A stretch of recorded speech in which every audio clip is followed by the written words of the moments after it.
Mesdames et messieurs, bonsoir. Merci de nous rejoindre pour ce nouveau numéro de Code 24, le magazine francophone de la rédaction de Futur TV, en partenariat avec France 24. Chaque semaine, plus de 12 000 hommes, femmes et enfants empruntent la route d'Agadez, la métropole du centre du Niger, aux portes du désert. Ces migrants, en provenance d'Afrique de l'Ouest, fuient la misère et l'absence d'avenir dans leur pays. Agadez n'est que la première étape de leur long et dangereux périple vers le continent européen. Entre la traversée du désert, puis du territoire libyen où ils se font souvent arrêter par la police, et enfin de la Méditerranée sur des embarcations de fortune, beaucoup d'entre eux n'arriveront jamais à destination. Nos reporters Catherine Norris-Trent et Julien Sauvaget se sont rendus dans le nord du Niger à la rencontre de ces hommes et ces femmes qui rêvent de l'Eldorado européen. Nos journalistes ont exceptionnellement pu se rendre dans les ghettos d'Agadez, ces maisons où les migrants clandestins attendent de pouvoir poursuivre leur route. Ils ont aussi pu filmer l'organisation de ce trafic illégal et recueillir des témoignages rares de passeurs avant d'embarquer en compagnie des migrants à bord des pick-up lancés à pleine vitesse à travers le désert du Ténéré. 900 km à travers le désert, une route d'espoir et de drame. Chaque semaine, des centaines de voitures s'élancent à travers le Sahel, surchargées d'aspirants à l'exode. Agadez, le désert, la Libye, puis l'Europe pour les plus chanceux, ceux qui auront survécu à ce voyage de tous les dangers. Nous avons suivi 3 de ces candidats à la traversée. Mamadou, 18 ans, vient de Guinée. Il rêve de faire sa vie en Angleterre ou en Allemagne. Aboubacar, 27 ans, est sénégalais. Il a déjà vécu en Suède avant d'en être expulsé. Il veut y retourner. Et enfin Mohamed, 33 ans, prêt à tout pour atteindre ses rêves de gloire et retrouver ses amis à Berlin. Nous avons pu les rencontrer derrière les murs de ces maisons, rarement accessibles aux caméras, dans ce que la population d'Agadez surnomme les ghettos. Ici se croisent des Sénégalais, des Maliens, des Gambiens, un condensé d'Afrique de l'Ouest, tous mus par le même désir. Après 3 ans sans trouver de travail, Mohamed a décidé de tenter l'aventure. C'est moi qui dois prendre la responsabilité de la famille. Je suis un homme, donc tous les autres là c'est des femmes. Donc il faut que je me bats maintenant là. Donc c'est la décision, soit j'ai réussi, soit eux ils vont continuer à souffrir. Mais si je réussis quand même, les petits billets qu'ils vont avoir, ils vont se contenter de ça. Surtout la maman, c'est difficile, la route, il peut y avoir même des morts en cours de route. Mais on risque la vie, on n'a pas de choix.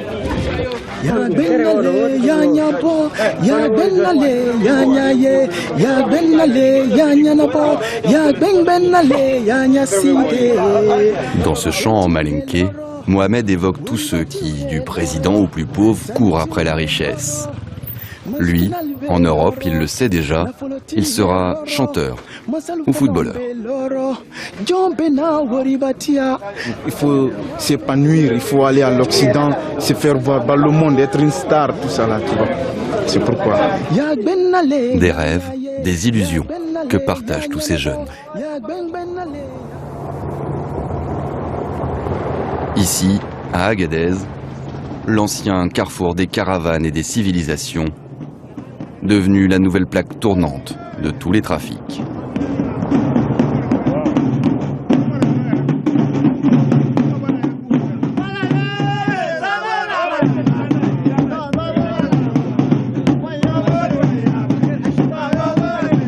La ville était un haut lieu du tourisme, une étape incontournable du Paris-Dakar, avant que la rébellion Touareg des années 2000 et la menace djihadiste ne la vident de ses visiteurs.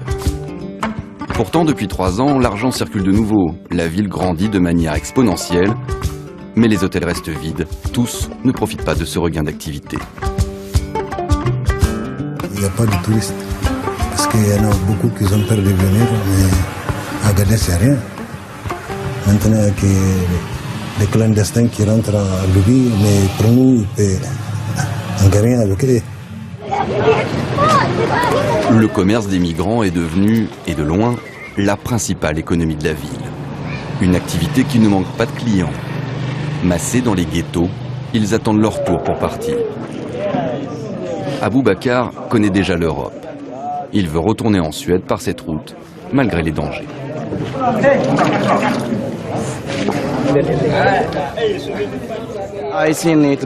J'ai déjà vu beaucoup de gens mourir sur cette route pour rejoindre l'Europe, tu sais. Mais qu'est-ce qu'on peut faire? Qu'est-ce qu'on doit faire? On n'a aucune possibilité, tu sais, on n'a pas d'autre choix. Je sais que beaucoup de gens ici vont, enfin que certains peuvent mourir sur la route. On le sait tous, mais on essaye quand même. Essayer de s'inventer un avenir lorsque la vie dans le pays d'origine n'en offre pas. Tout est verrouillé comme ça, tu sais. Quand tu te réveilles le matin, tu te laves les dents, tu te prépares, tu t'assois, tu regardes les gens, tu sais. Ils ne font rien. Pourquoi? Parce qu'ils n'ont pas de boulot, ils n'ont rien à faire. Qu'ils soient diplômés ou non, le mirage européen les pousse vers l'aventure.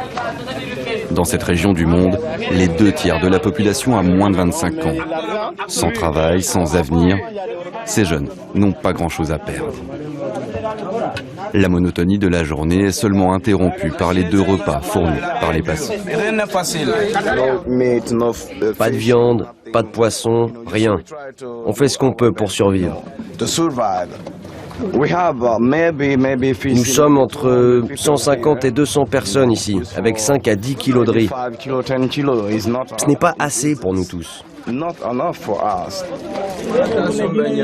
Le temps s'arrête. C'est l'attente et l'ennui. Il fait 45 degrés à l'ombre. Aboubacar est ici depuis 3 mois. Son sac est prêt.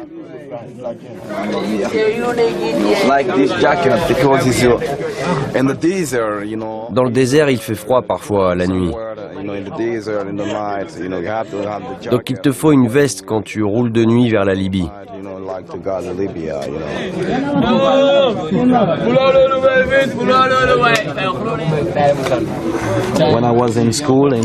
Quand j'étais à l'école en Suède, c'était mon livre, français-suédois, tu vois.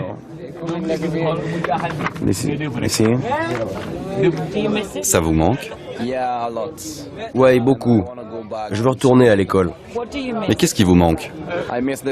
L'école, les amis, tout me manque.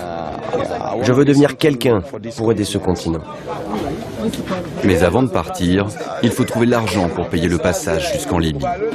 La plupart ont déjà dépensé beaucoup pour arriver jusqu'à Agadez quand ils ne se sont pas fait voler leurs économies sur la route.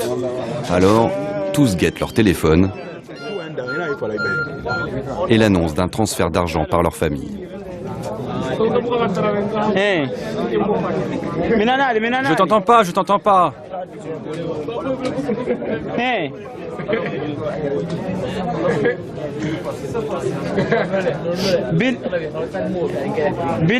Je te jure, fais-moi confiance. Je te jure sur la tête de Dieu que quand j'arriverai là-bas, ils nous enverront ça à nous deux. Oui, je les appellerai quand j'arriverai. Mamadou a abandonné ses études et est parti sur les routes sans prévenir ses parents. Mais il est serein, persuadé que tout ira bien pour lui. C'est mon frère qui vient de m'appeler. J'ai un grand frère qui est à Libye. C'est lui qui vient de m'appeler. Ma famille est très inquiète pour moi. Je sais, je ne les ai pas dit que je vais venir ici. Sinon, ils ne vont pas accepter. Je rêve d'être un grand génie en informatique. C'est mon rêve. C'est ça? Je rêve d'être ça. Un grand génie en informatique. Et de faire quoi en informatique? Les ordinateurs ou... Les ordinateurs, téléphones, tout. Si je pars là-bas, comme ça, je pourrai récupérer ma carrière. Moment d'insouciance. Ces migrants sont jeunes, adolescents et jeunes adultes.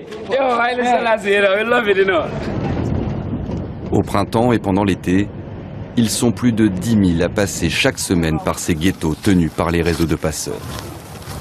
Nous avons pu rencontrer l'un de ses membres, un logeur, à condition de conserver son anonymat. Avant, j'ai fait le transport des passagers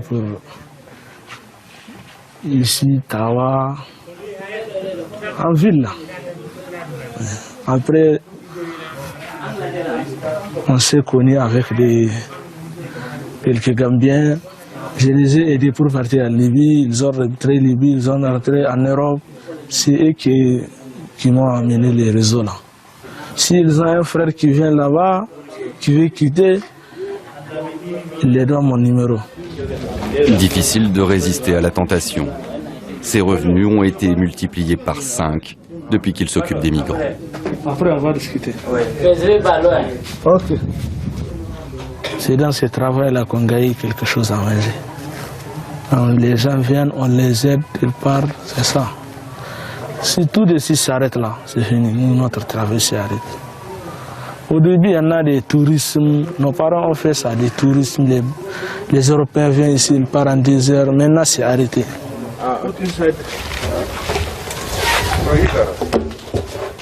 Son travail consiste à accueillir et à approvisionner ces migrants.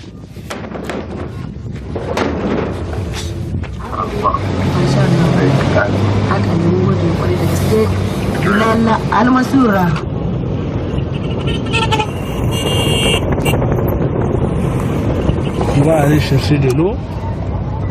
S'il y a un problème de l'eau à Grèce, il n'y a pas de l'eau dans les pompes. On est obligé de chercher de l'eau quelque part. Parce qu'on ne peut pas vivre sans l'eau. Les passeurs en profitent pour stocker l'eau nécessaire à la traversée. 85 litres par voiture, par journée de route. C'est impossible même de se traverser. On ne peut pas laisser les gens partir sans l'eau. C'est impossible. Ça fait un jour seulement. C'est la vie ou la mort.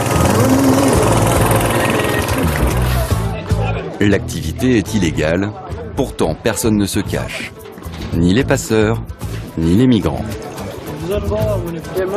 En fin de journée, quand la température est plus douce, ces derniers sortent se défouler à la périphérie de la ville.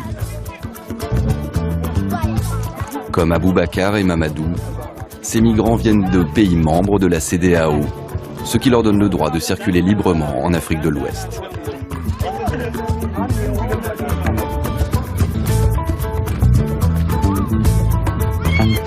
Les autorités nigériennes n'ignorent rien de ce trafic, mais n'entendent pas y mettre un terme. Le gouvernement nigérien ne peut pas à lui seul d'arrêter ces flux de migrants. Ce n'est pas possible. La portion de la population nigérienne qui est dans ce trafic d'immigration, la plupart c'est des jeunes. Et ces jeunes-là, on n'a pas de travail à leur donner. On est devant un dilemme. Nous disons que si cette jeunesse n'est pas occupée, elle va nous créer d'autres problèmes. Elle va aller dans la déstabilisation du pays. C'est pour ça que nous disons quelque part, l'immigration les occupe en attendant. Nous savons que ce n'est pas une solution pérenne. Personne ne veut ni ne sait vraiment comment stopper ou même freiner ce flot de migrants. L'un des rares organismes internationaux présents sur place, l'Organisation internationale de la migration, l'OIM, tente de parer au plus urgent. Accueil de migrants dans ce centre et aide pour ceux qui décident de rentrer.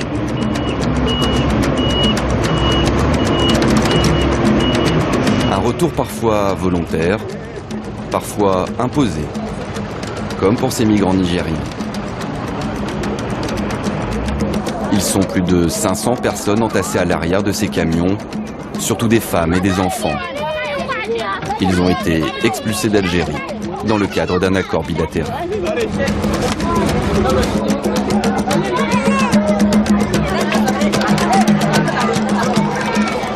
Le voyage s'est bien passé, Dieu merci. On est content d'être rentrés. Je prie Dieu de ne jamais y retourner. La plupart sont épuisés après une semaine de voyage à travers le désert. Il faut rapidement s'occuper des plus faibles. Cet enfant n'a connu que la remorque d'un camion. Il est né il y a seulement 12 jours.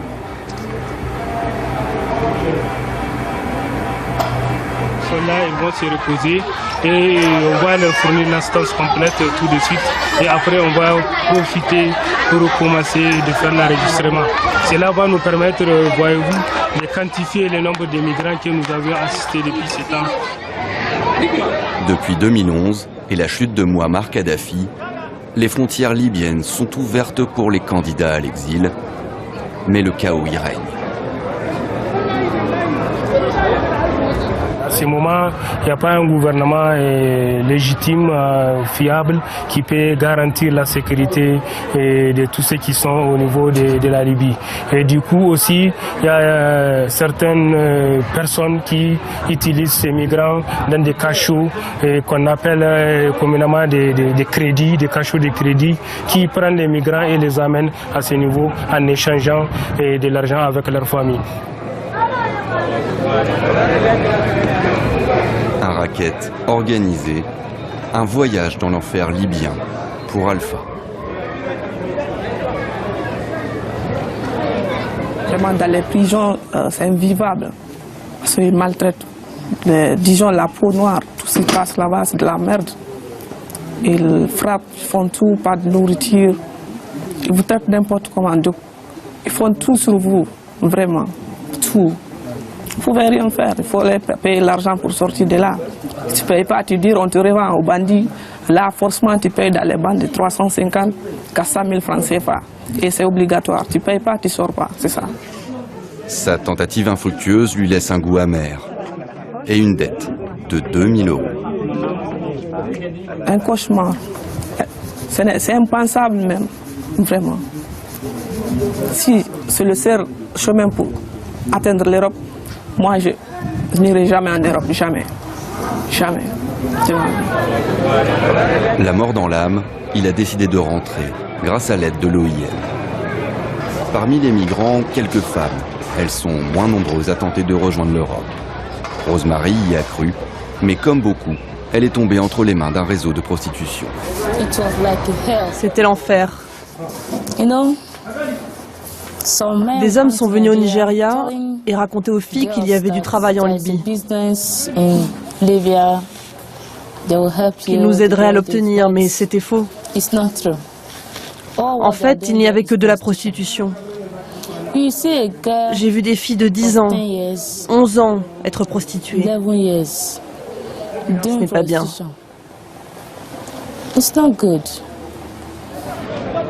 Des scènes d'horreur que racontent les rares survivants. Daouda, par exemple, avait presque réussi. Presque. C'est au moment de monter dans le bateau qui devait le mener en Italie qu'une violence inattendue s'est déchaînée.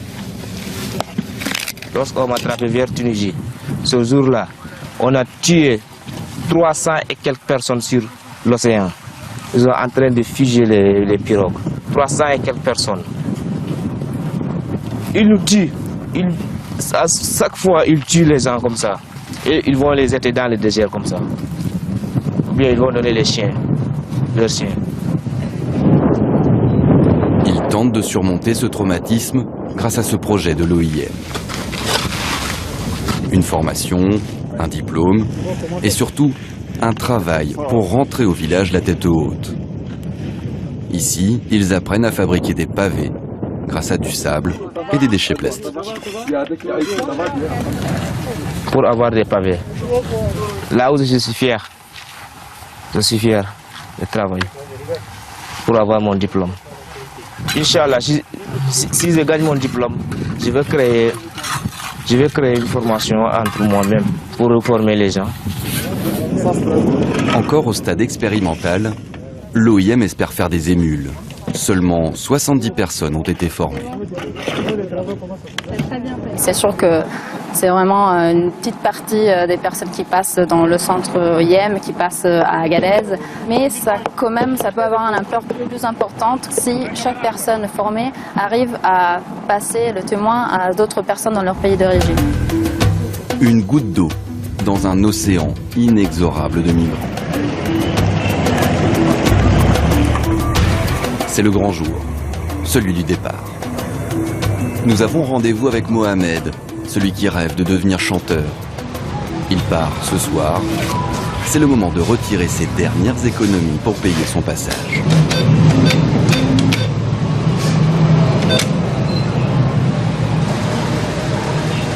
Le compte est bon. 60 000 francs CFA, soit 90 €. Oui, je suis content. Je vais aller payer, ils vont m'inscrire sur la liste. Je vais être préparé maintenant pour le soir, l'embarquement. Et ça te fait quoi? Bon, j'ai un peu peur, j'ai un peu peur, mais j'essaie de me concentrer quand même. Oui. C'est ça. Hors de question de faire demi-tour. Mais la route à venir est difficile. Alors Mohamed et son ami retournent rapidement au ghetto se préparer. Dans le chaos des derniers préparatifs, nous perdons Mohamed qui aurait changé de filière au dernier moment. Nous n'aurons plus de nouvelles de lui. Comme souvent sur cette route, beaucoup disparaissent sans que l'on puisse savoir ce qu'ils sont devenus. Dans le ghetto, c'est l'agitation des dernières heures. Chacun se prépare. Des vendeurs sont là. Nourriture, lunettes de soleil, vêtements, tout s'achète. Certains proposent même des devises libyennes. Regardez l'argent de Libye, l'argent de Libye. C'est tous les gens là qui vont partir. Ouais, c'était ça là. Et c'est quoi le taux d'échange que vous faites? Ouais, ça c'est les 40 dinars, 10 000. Tu as des 5 000, je donne 20 dinars. Alors que l'heure du départ approche, les passeurs deviennent plus nerveux. Notre présence perturbe leur commerce. On nous demande de partir et de ne pas revenir avant la nuit.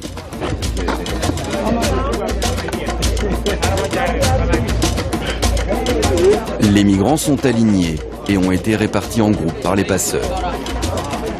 Dans les rangs, l'excitation se mêle à la peur, même si Mamadou refuse de l'admettre. Impressionnant. Comme nous sommes nombreux, moi j'ai pas peur. La route est dure. Mais on se confie à Allah. Tu changes pas d'avis? Je change pas.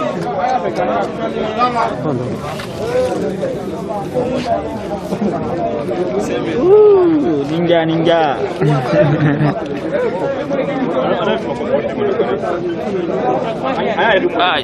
Comme ça. Comme ça, je vais partir jusqu'au bout. Embarqué dans un pick-up, nous le perdons de vue. Une cagoule parmi les cagoules. Selon des migrants toujours présents à Agadez, il aurait réussi à rejoindre son frère en Libye. On y va, on y va. Va là-bas, mon gars. Pousse-toi avec tes gros pieds, tu prends toute la place.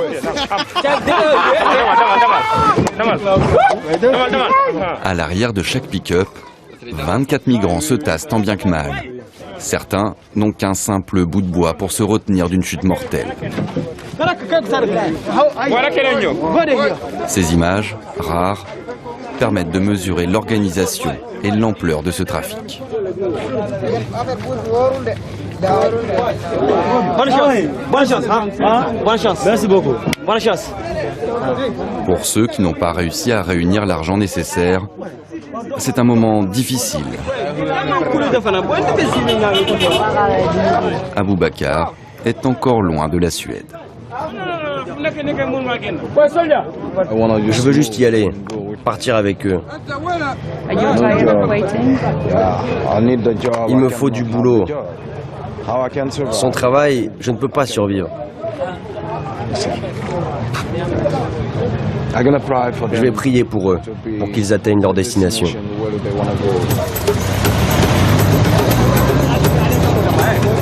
Le départ se fait de nuit, afin d'éviter la chaleur, mais aussi les checkpoints tenus par la police qui prélève sa dîme.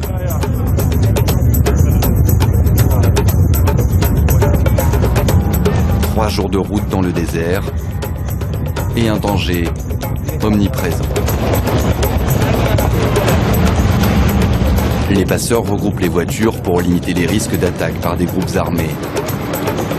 Mais une simple crevaison peut aussi être dramatique.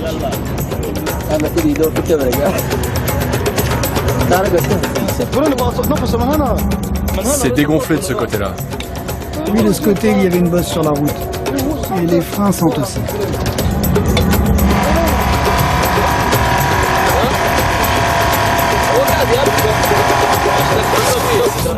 J'ai 3 pneus de secours. Mais ici, c'est le Sahara. Si tu tombes en panne, personne ne va venir à ton secours. Tu vas rester là. Il faut vous mettez un nez. C'est quoi ça? Un nez. Chaque semaine a ses drames.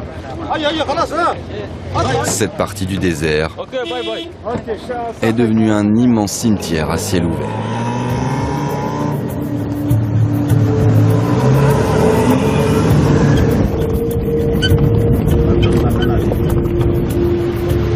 Après 4 heures de route, première pause. En quelques années, ce village s'est mué en aire d'autoroute.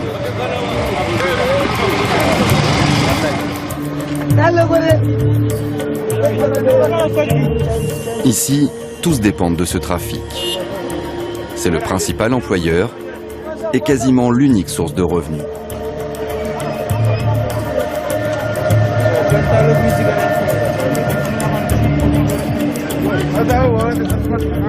Ça, c'est notre travail, on n'en a pas d'autre.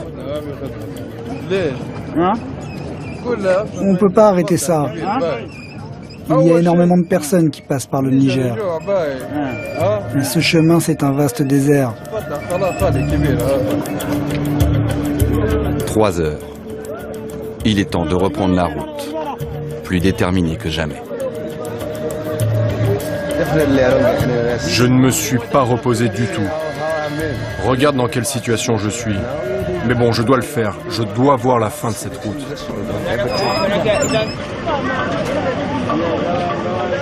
Mais rien n'indique que cette route est une fin. Rien que depuis le début de l'année, 135 000 migrants ont pris ce chemin. Les pistes d'Agadez sont désormais la principale route en direction de l'Europe.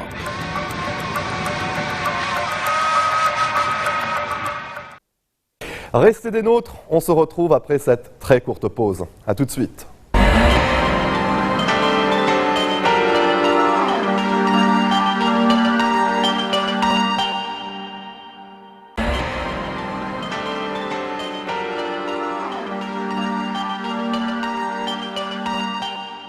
En Côte d'Ivoire, l'été dernier, des milliers de planteurs illégaux de cacao ont été délogés du mont Peko, à l'ouest du pays.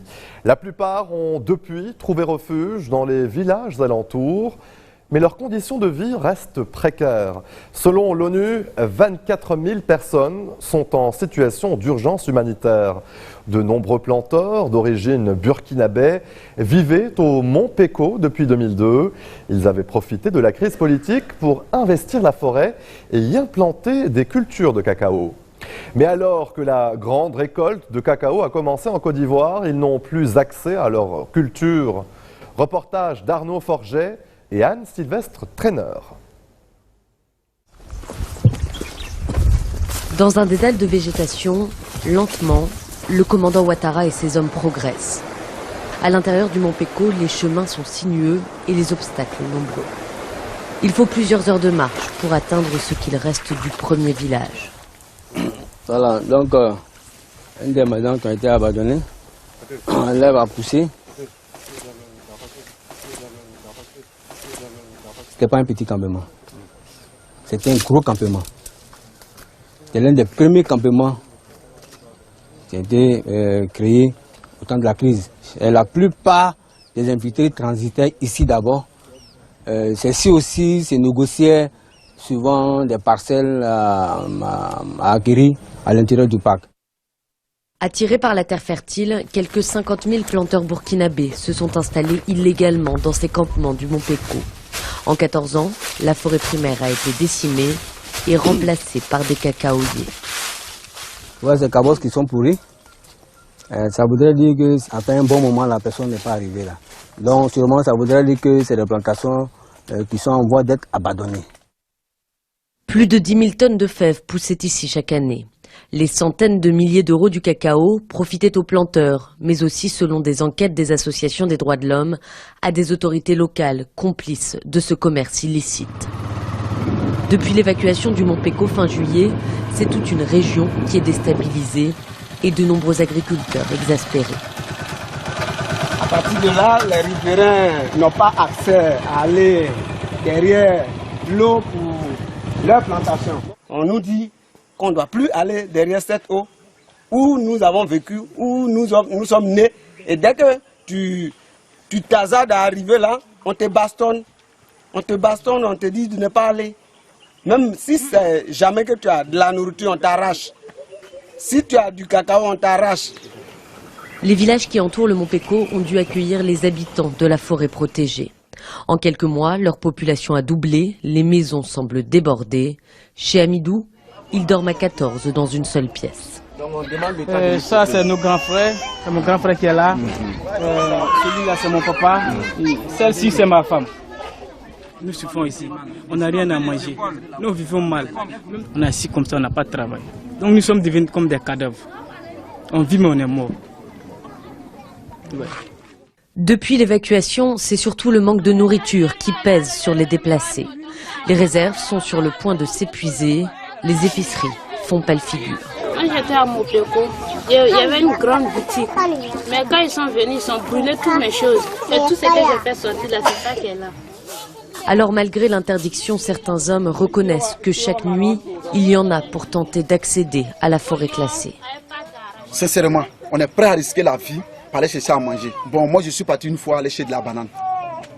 Mais en sortant, c'était très difficile. Je suis rentré matin à 4 h du matin. Je suis sorti le lendemain à 3 h du matin. Il faut te cacher la journée dans les buissons pour pouvoir sortir. Sinon, si on te prend, c'est très dangereux. On te met en prison. Plusieurs personnes accusent les forces de l'ordre de mauvais traitements et la colère monte. Mais la peur dans cette région meurtrie pendant la crise, c'est la résurgence de tensions ethniques. Leur arrivée a créé, si vous voulez, une sorte de pression. Pression alimentaire, pression au niveau même de l'habitat. On nous a même signalé par moment des cas de vol de culture dans certaines zones. Voilà. Mais avec l'intervention des autorités administratives avec qui nous travaillons en synergie, cette tension a commencé à baisser. Selon les Nations Unies, 24 000 personnes vivent désormais dans une situation de grande vulnérabilité. Aucune solution ne semble se dessiner, espérant malgré tout qu'un jour, ils retrouveront leur or brun et la prospérité. Les déplacés du Mont Péko attendent. Peu sont ceux qui ont accepté de regagner le Burkina Faso où ils sont nés. Notre focus ce soir nous emmène des deux côtés de la frontière qui sépare l'Inde et le Pakistan, dans le Cachemire. Cette région est disputée depuis 70 ans et la guerre indo-pakistanaise de 1947. Un conflit sans fin qui connaît un regain particulier depuis les années 90 et le combat mené par des séparatistes musulmans aux inspirations djihadistes. Depuis 3 mois, l'intensité de ce conflit connaît une escalade notable. Des bases militaires indiennes ont été attaquées par des groupes armés venus du Pakistan. L'Inde a riposté en menant des incursions militaires ponctuelles sur le territoire pakistanais.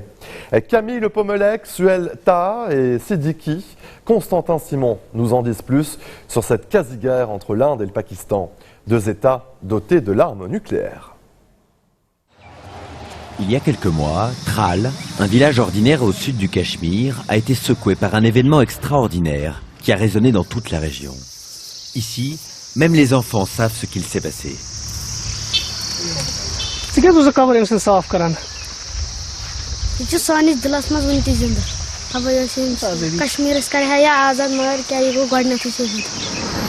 Burhan Wani, abattu près de Tral le 8 juillet dernier, est célèbre dans tous les foyers du Cachemire. Le rebelle séparatiste de 22 ans vivait caché et combattait les forces indiennes depuis son adolescence. Il a rendu populaire l'usage des réseaux sociaux pour encourager d'autres jeunes à prendre les armes contre l'Inde. Pour New Delhi, il était devenu l'ennemi public numéro 1. Terroriste pour les Indiens, combattant de la liberté aux yeux de nombreux habitants du Cachemire. Plus de 20 000 personnes ont défié le couvre-feu pour assister à ses funérailles. À Tral, son père l'a toujours défendu.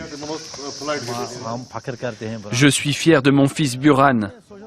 Il a utilisé les réseaux sociaux pour mettre en lumière les problèmes auxquels nous sommes confrontés ici au Cachemire. Il a réussi à inspirer d'autres personnes qui se sont engagées dans la lutte armée, et ça à cause des violences que nous subissons. Après la mort de Burhan, manifestations et émeutes ont embrasé la partie du Cachemire administrée par l'Inde. Plus de 100 civils, dont beaucoup d'adolescents, ont été tués par les forces de sécurité indiennes, qui elles aussi ont essuyé de lourdes pertes. Dans la capitale du Cachemire, Srinagar, des groupes de jeunes au visage masqué défient quasiment tous les jours l'armée indienne, en particulier les vendredis de prière. Nous avons pu filmer l'un de ces combats de rue. Dans les faubourgs de Srinagar, un groupe de jeunes hommes armés de pierres se prépare à en découdre avec l'armée indienne. Des femmes, leurs mères souvent, les encouragent. Un cercle vicieux d'émeutes et de répression qui dure depuis maintenant 3 mois.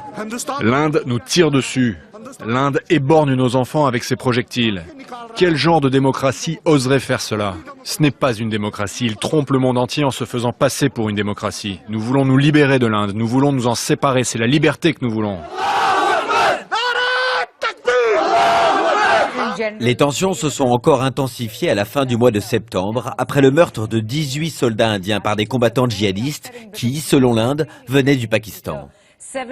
Quelques jours plus tard, New Delhi réplique et envoie des commandos pour détruire les bases djihadistes du côté pakistanais de la frontière. Le Pakistan récuse la réalité de cette opération et accuse New Delhi d'avoir tout inventé. Réel ou pas, la démonstration de force indienne sème la colère au Pakistan.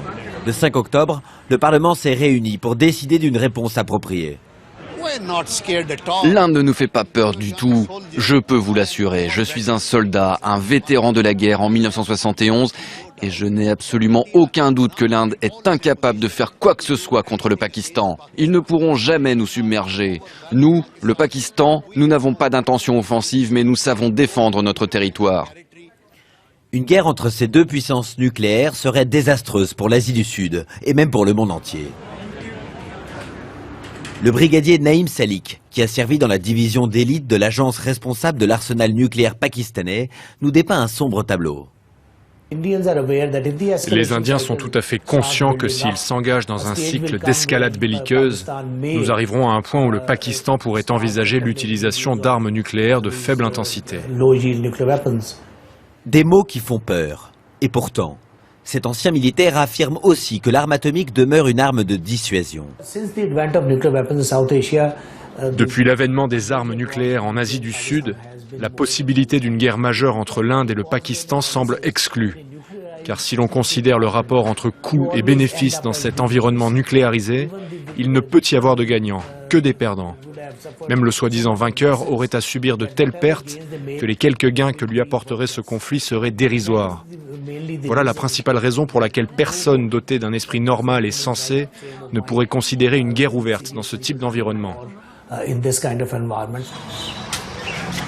Si ces derniers jours, les violences ont enfin baissé en intensité dans la région, le Cachemire reste au cœur du conflit qui oppose l'Inde et le Pakistan depuis leur sécession en 1947.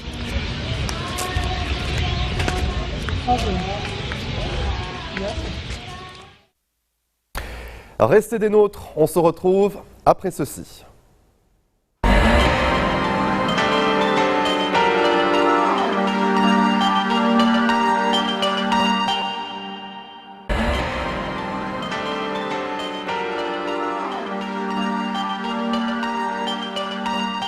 Dans une région oubliée entre le Soudan et le Soudan du Sud, la guerre fait rage. En 2005, après 20 ans de guerre civile, le Soudan est scindé en deux. Le Soudan du Sud devenant ainsi le plus jeune État du monde. Mais deux régions dont les populations se sont battues aux côtés de l'armée populaire de libération du Soudan restent oubliées des accords de paix. Le Nil bleu et le Kordofan du Sud où se trouvent les monts Nuba. Depuis 2011, les rebelles ont donc repris les armes et combattent l'armée soudanaise. En représailles, Khartoum et l'armée soudanaise bombardent civils et combattants sans faire de distinction, selon des ONG de défense des droits de l'homme. Notre envoyé spécial, Anthony Fouchard, a pu se rendre dans les monts Nuba, une zone extrêmement difficile d'accès. Les monts Nouba, ce sont ces montagnes et ces petites maisons construites sur les flancs. 50 000 km² entre le Soudan et le Soudan du Sud, contrôlés par des rebelles qui réclament non pas l'indépendance, mais l'autonomisation. Depuis 2011, les affrontements entre ces rebelles et l'armée soudanaise font rage, car dans les monts Nouba, la guerre est saisonnière. Quand la pluie s'arrête, ce sont les bombes qui recommencent à tomber. On s'est installé ici car les montagnes nous protègent des avions. C'est plus difficile pour eux de viser. Quand ils viennent, on se cache dans les rochers. Il y a eu des bombardements depuis la fin des pluies, mais pas encore ici. Mais les avions sont déjà là. Cet après-midi, les enfants ont été renvoyés de l'école parce qu'un Antonov volait au-dessus de nous. On ne peut rien faire face à ça. Ici, tout le monde sait quoi faire quand un bombardier Antonov est dans le ciel. Les enfants sautent dans les terriers creusés un peu partout dans la vallée ou se réfugient dans les montagnes. C'est devenu presque un jeu qui est même répété dans les écoles. Quand les avions viennent, on se cache là, très longtemps. Ils repassent souvent plusieurs fois. Vous connaissez le son d'un Antonov ?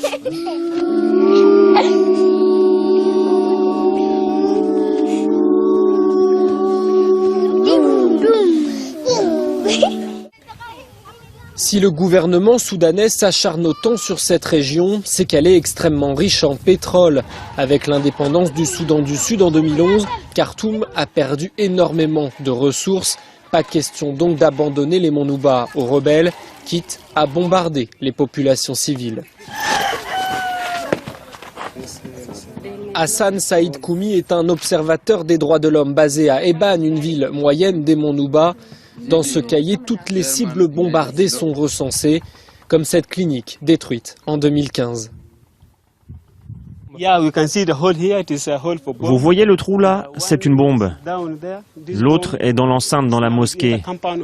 Là-bas, vous voyez aussi les impacts lors de l'explosion. Les portes sont cassées.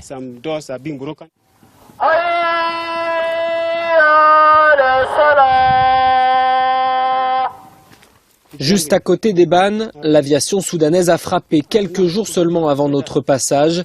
Depuis le début du conflit, plusieurs centaines de personnes sont mortes sous les bombardements. Plusieurs milliers d'autres ont été blessés. L'aviation soudanaise vise les églises, mais aussi beaucoup de mosquées ou d'écoles. Ils détruisent aussi des cliniques et les marchés locaux également. Avec tous ces rapports, on peut donc dire qu'ils visent spécifiquement ces lieux-là de manière volontaire pour anéantir les civils et les endroits où les gens se rassemblent. Dans les monts Nouba, il faut des heures de voiture, voire des jours entiers de marche pour arriver à l'hôpital Mother of Mercy, la structure la mieux équipée de la région. Le docteur Tom Katena est l'un des seuls chirurgiens dans ces montagnes. La vie de plus d'1 demi-million de personnes dépend de lui. Aujourd'hui, il se prépare pour une opération en urgence, une césarienne sur cette femme qui a perdu beaucoup de sang. Il faut sortir le bébé, mais après un premier cri, le prématuré ne respire plus. Une sage-femme lui insuffle alors de l'air. C'est bon, il respire seul.